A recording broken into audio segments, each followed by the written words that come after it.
Hi, Fernanda. How are you? Nice to see you. Nice to see you. What's the future of innovation? Wow, that's a really big question.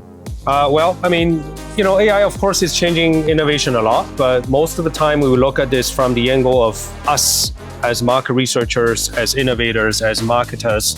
But sometimes we ignore the consumer side of AI, right? So soon enough, we're employing AI agents to do our business.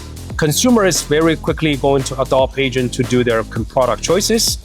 Even we saw the robot just earlier there, even use the product for them, right? So as innovators, we have to think about the user side of AI and how that will change the innovation game, right? Soon enough, it's going to be our agents talking to consumers' agent and it become agent-to-agent conversation. So the future of innovation is products that have communications that will be accepted by the consumer agents, how to get through the filters that the consumers has put forward as proxy of their decision makers. And should we, as science professional, be concerned about that?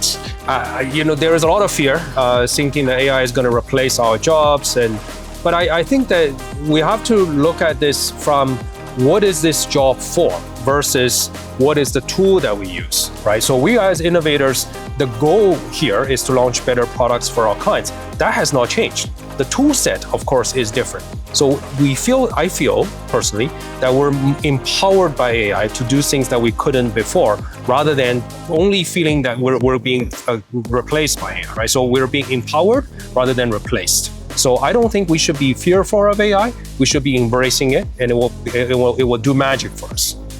Okay. One last question. Let me think. One last. Which global trends do you think are affecting innovation, the innovation process development besides AI? Well,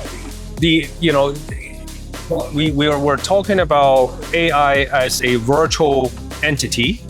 But soon enough, AI is going to have arms and legs, and it's going to smell, and it's going to hear, and it's going to touch, as we saw in the robots earlier, right? So I think the next big thing is really the robotic of things. If you think about, in 1920s, Ford's Model T was the biggest consumer spending item in the American households. Soon enough, robots is going to be the next biggest consumer household spending item that we're going to spend a considerable amount of our income on, right? And once we have these robots in our households, they are not only going to be our assistant, they're actually going to be our proxy product users. They're going to cook our meal, they're going to go out to do our grocery shopping.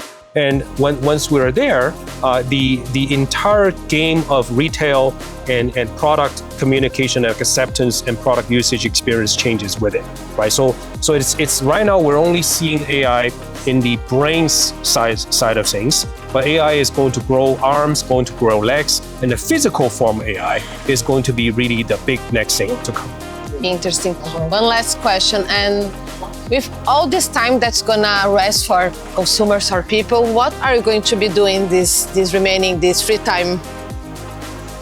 The free time? Are we supposed to have free time? You keep me busy all the time. Okay, great. I think we're good.